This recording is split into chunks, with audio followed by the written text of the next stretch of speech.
la fiabilité, on la mesure en multipliant la corrélation de l'item avec le test entier et en multipliant par l'écart type de l'item. Alors, par exemple, pour l'item 33, le R, c'était 0.33, l'écart type 0.47, et donc on obtient une fiabilité de 0.155. Vous n'avez toujours pas la même chose, je suppose. Est-ce que pour prendre l'écart type avec la calculatrice, ça c'est bon? Non. Ok, donc, pour prendre le R avec votre calculatrice, vous devez encoder deux variables, les X et les Y.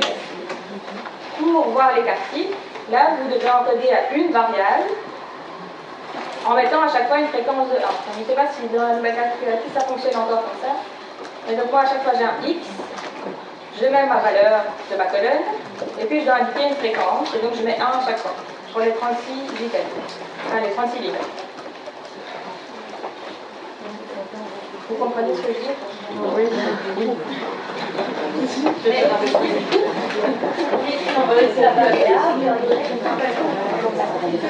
C'est une variable. Vous avez le choix entre une variable et deux variables. Dans votre calculatrice. Dans la calculatrice conseillée par Madame Boigny.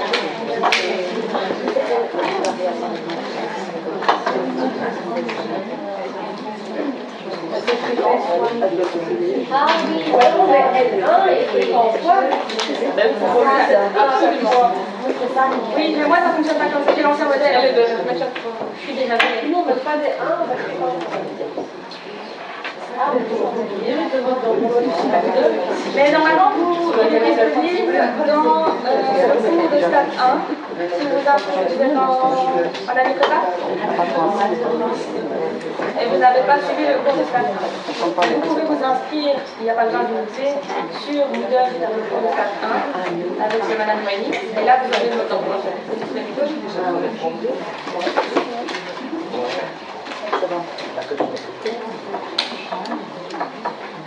Est-ce qu'il y a quelqu'un qui a compris qui voudrait bien expliquer aux autres? Moi je veux. Allez. Mais on va dans le truc stat, on encode toutes les données, et puis on va dans 2ND 1 var stat, et pas 2 var stat.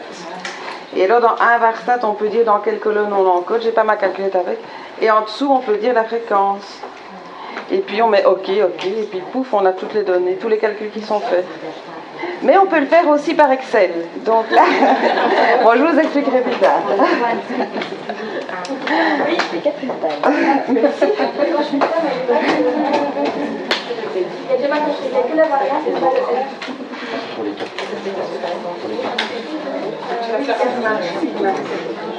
Vous obtenez la variance, pas l'écart type, non l'écart type, mais pas le R. Donc en fait, pour avoir le R, vous devez passer par deux barres. Pour avoir les X et les Y. Donc les X, ce sera les valeurs à l'item, et les Y, les valeurs du score total. S'il y a encore des questions par rapport à ça, c'est un peu. Le Y, c'est pas le score total du test, c'est le score total de l'item par rapport au sujet. Non, c'est le score total du test.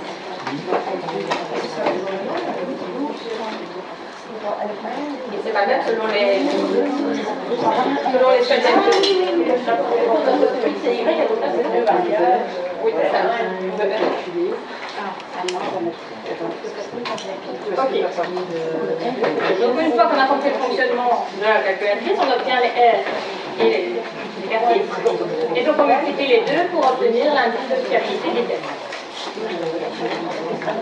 Alors, ici on a mis en rouge les items qui obtiennent un indice de fiabilité plus que faible, donc qui ont un indice de difficulté inférieur à 0.1. Mais vous voyez à nouveau que la fiabilité ici est assez mauvaise, quel que soit l'item. Est-ce excusez-moi, pour l'interprétation de la fiabilité, vous pouvez répéter? Pour l'interprétation, en fait, De la fiabilité. La fiabilité. En fait, il n'y a pas vraiment de normes. On va chercher, mais on n'a pas trouvé. Et en fait, selon les recherches, ça varie énormément. Donc, si on prend par exemple des recherches qui ont produit des tests projectifs, type Rorschach, mais on voit souvent que les chercheurs se contentent d'un point 3. Par contre, si on va plus dans les tests de personnalité, etc., mais là, les chercheurs veulent atteindre un point 7. Et nous, à l'examen? Là, typiquement, normalement, dans ces contextes-là, le chercheur estime que le système est fiable. D'accord. On vous mettra une limite. Ah, ok. Et donc, pour cet exemple-ci, en gros, si c'est la question du budget, c'est vraiment un trait de personnalité. Et donc, on est vraiment pas bon du tout. Ah non. On est même en dessous des Rorschach, donc c'est un peu particulier. On jette tout. Alors là, on a vu tous les indices pour les items pris séparément. Est-ce qu'il y a des questions par rapport aux indices qu'on a vus jusque maintenant? Pour la démarche, pour faire les calculs, est-ce que ça va? Est-ce que donner aux autres économiser ou pas? Bon, peu importe, c'est un choix. Mais vous n'obtiendrez pas les mêmes résultats. En fait, ça dépend de l'objectif du chercheur. Donc par exemple, ici typiquement, on se pose la question du sentiment de rejet chez le sujet. Si on estime que c'est sentiment de rejet ou pas sentiment de rejet, là il y a intérêt à dichotomiser. Par contre, tu as quand même mis 4 niveaux dans ton échelle, et donc tu peux jouer sur ces 4 niveaux-là pour travailler par la suite dans la cotation de ton test. Et donc ça pourrait être fort sentiment de rejet, sentiment de rejet moyen, sentiment de rejet faible, pas du tout sentiment de rejet. Et donc si tu veux conserver ça, l'intérêt c'est de faire tes tests par rapport justement à ces données sans dichotomiser. C'est vraiment ça la question. Et de nouveau à l'examen, ce sera plus difficile. Forcément, si on dichotomise, on va perdre une certaine précision. On perd de la gentillesse, mais du coup c'est plus clair. Ici, on a dichotomisé. Ici, on a dichotomisé. Et donc, si on dichotomise pas, comment je vois la différence entre 1, 2, 3, 4 ici? Ici tu peux pas. Ici, je vois pas cette différence. En gros, ici tu as fait les deux grosses catégories. Oui. Sentiment de rejet ou pas sentiment de rejet. Et si j'avais pas dichotomisé? Si tu n'avais pas dichotomisé, ce serait plus précis. Enfin, en gros, le test serait plus sensible à la fois dans les résultats et aussi dans les tests que tu fais. Mais j'aurais quand même qu'un F par item. Oui, bien sûr. C'est le même principe, sauf que la méthode de calcul diffère parce que tu pondères par en gros ton échelle. Mais c'est exactement le même principe de calcul et c'est les mêmes résultats qui sont différents, mais c'est un indice aussi, un seul indice. Et donc la fiabilité d'un item sera différente s'il y a deux propositions locales. Tout comme l'indice de difficulté, tout comme l'indice de discrimination. Ça varie vraiment en fonction des possibilités.